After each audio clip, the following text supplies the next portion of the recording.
అందరికీ నమస్కారం అండి. హిందూ డివోషనల్కి స్వాగతం.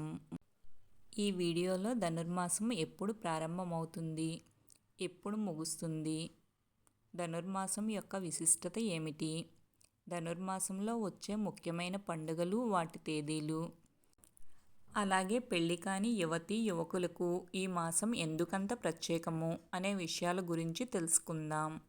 సూర్యుడు ధనుస్సు రాశిలోకి ప్రవేశించినప్పటి నుంచి ధనుర్మాసం ప్రారంభమవుతుంది. మళ్ళీ సూర్యుడు మకర రాశిలోకి ప్రవేశించిన తరువాత ధనుర్మాసం ముగుస్తుంది. ధనుర్మాసాన్ని పండుగ నిలబెట్టడం అని కూడా అంటారు. గోదాదేవి ఈ మాసం అంతా కూడా శ్రీ రంగనాథుని పూజించి వరించింది. అందుకని పెళ్లి కాని యువతులు తమ కోరుకున్న భర్తని పొందే ఈ మాసమే ధనుర్మాసం. విష్ణుమూర్తికి ఎంతో ప్రీతికరమైన మాసం ధనుర్మాసం. ధనుస్సంక్రమణం రోజున నదీ స్నానాలు, పూజలు, జపాలు చేయడం చాలా మంచిది. నెల రోజులు కూడా బ్రహ్మ ముహూర్తంలో పారాయణ చేసిన వారికి దైవానుగ్రహం కలుగుతుంది. సాక్షాత్తు భూదేవి అవతారమైన గోదాదేవి రచించిన తిరుప్పావై. ద్రావిడ భాషలో తిరు అనగా పవిత్రం, పావై అనగా వ్రతం అని అర్థం.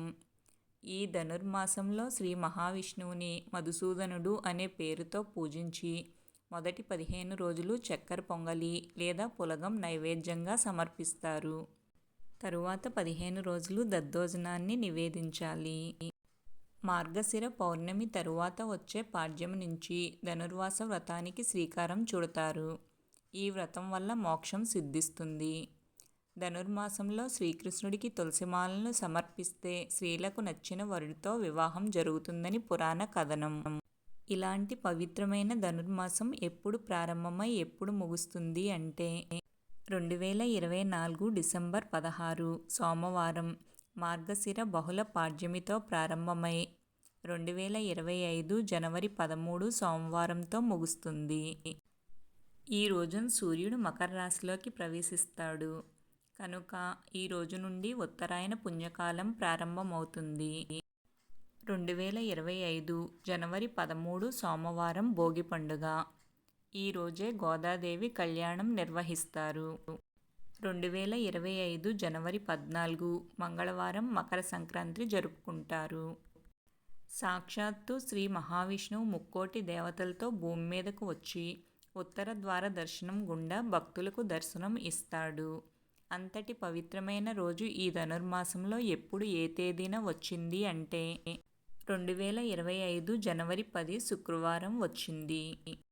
మహావిష్ణువు గరుడ వాహనదారుడై ముక్కోటి దేవతలతో భూలోకానికి వచ్చిన రోజుని ముక్కోటి ఏకాదశిగా చెబుతారు.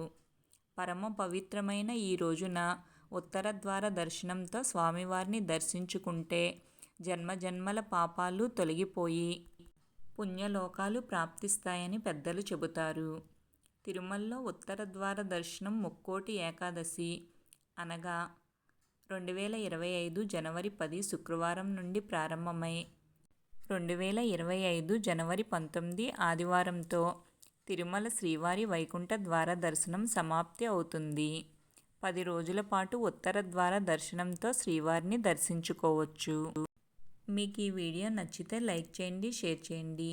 మా ఛానల్ని ఫస్ట్ టైం చూస్తుంటే సబ్స్క్రైబ్ చేసుకోవడం మర్చిపోకండి.